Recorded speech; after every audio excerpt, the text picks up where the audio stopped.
إنه إنجولو كانتي الذي لا يمتلك سيارات فاخرة ولا قصات شعر باهظة الثمن.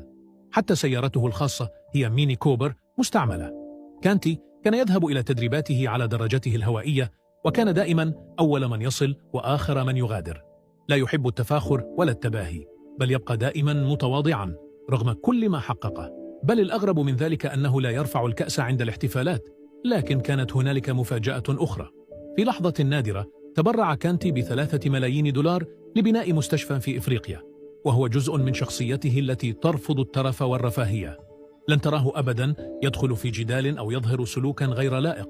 يظل دائما هادئا ومتواضعا، ولا تتأثر تصرفاته بالأضواء أو الشهرة.